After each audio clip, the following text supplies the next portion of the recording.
তামিল তো পৃথিবীতে ইন্টারন্যাশনাল, সবাই হলিউড বলিউড নকল করে, আমরা অনেক প্রতি ছায়া নেই, এটা কোনো ব্যাপার না, ভালো জিনিস যে কেউ নিতে পারে। তো হয়তো বা লুক থাকতে পারে, তামিল লুক থাকতেই পারে, এটা কোনো তামিল লুক তো অরিজিন হয়, এই জন্য তামিলের ছবি এত চলে। তো এটা কোনো ব্যাপার না, লুক থাকতেই পারে। আমরা স্যুট পরি, আপনি স্যুট পরে আসেন, স্যুট ব্রিটিশদের ড্রেস, আপনি বাট এইটা আপনার আমাদের ড্রেস না, কিন্তু আমরা পরবো না, সুন্দর লাগে। তো সুন্দর লাগার জন্য একটা কমার্শিয়াল ছবিটার প্রথমে গুণ হচ্ছে সুন্দর লাগা, দর্শকে ভাল লাগার জন্য যেগুলো মানে উপাদান দিতে হবে সবগুলো দিতে চেষ্টা করা হয়েছে, এবং যারা দিয়েছে তারা সবাই স্পেশালিস্ট এই লাইনে, এই ছবির। আর মুন্না খান সম্পর্কে একটা কথা, ডার্ক ওয়ার্ল্ডে ও যে পারফরমেন্স করেছিল, যে ফাইট করেছিল, ওর যে বডি ল্যাঙ্গুয়েজ ছিল, ওইটা থেকে মোর better. But as a senior হিসাবে এবং স্পষ্ট ভাষা হিসাবে বলবো, ওকে আরও যেমন ছবি বানানোর প্রতি ওর যে নেশা, ছবির প্রতি যে নেশা, অ্যাক্টিংটা ওকে আরও শিখবে, মানে যেখানে সুযোগ পাবে সেখানে শিখবে।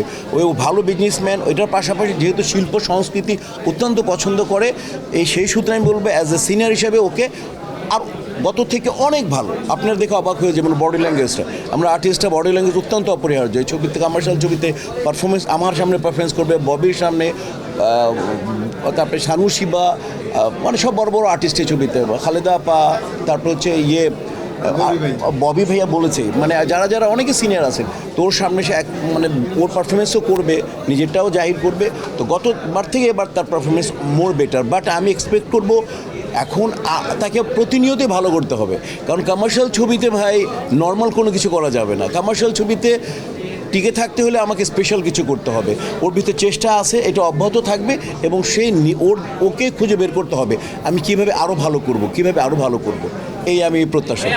এটার বৈষম্য তোমরা কি বললো, এটা ওর বার্থডে, ওটা এটা বার্থডে। আর বদিউল আলম স্পেশাল হচ্ছে, বদিউল আলম খোকনের লাইনটা বলে দিছে, যা আজকে আমি সময় পেয়েছি এবং আমি ডাক্তার দেখিয়ে আসছি। খোকনকে বলছি, খোকন আমি আসি, আমাকে ডাক্তার দেখায় আসতে হবে, আমার শরীরটা এখনও খারাপ, আমার চেহারা দেখো, তোমরা যারা আমাকে চেনো, শরীর ফিট না কিন্তু।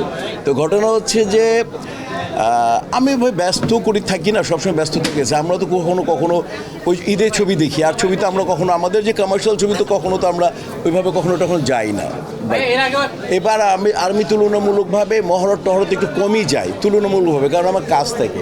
আর এখন যেটা হয়েছে, যদি শরীর খারাপ থাকে বা যদি কোনো কাজ না থাকে তাহলে চেষ্টা করব। ও বলছিল আমার বার্থডে উইশ করতে আপনি আসবেন, আচ্ছা ঠিক আছে।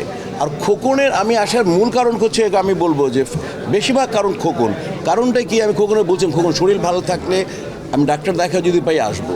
আমি কিন্তু খোকনকে বলছি, এবং খোকনকে আমি এও বলছি, আমার জন্য যাতে বিন্দু মাত্র কারো দেরি না হয়, তোমার অনুষ্ঠান চালায় যাবা, তোমার খাওয়া দাওয়া হলে খাওয়া দাওয়া দিয়ে দিবা, কারণ আমি তোমাকে বললাম আমি চেষ্টা করবো যেতে, কারণ আমাকে মানে খুবই শরীর খারাপ, জ্বর এখন যেটা চলতেছে আর কি, ফ্লু চলতেছে, যার তো কাজে হচ্ছে যে এইটাই কারণ, যে দুটো, একটা ইয়াং ছেলে উইশ করা, আর আমি সময় পেয়ে গেছি, সময়টা যখন পেয়ে গেলাম তা আসবো না কেন। খোকনের 100 ছবিতে 99টা ছবির আর্টিস্ট, খোকনের আমরা জীবনের প্রথম জাতীয় পুরস্কার খোকনের ছবিতে অভিনয় করে, কাজে আমি আমার অস্তিত্ব খোকনের পুরো টিমটাকে নিয়ে, তো এই টিমটার জন্য আর খোকনের জন্য আসা, আর ওর জন্য আসা।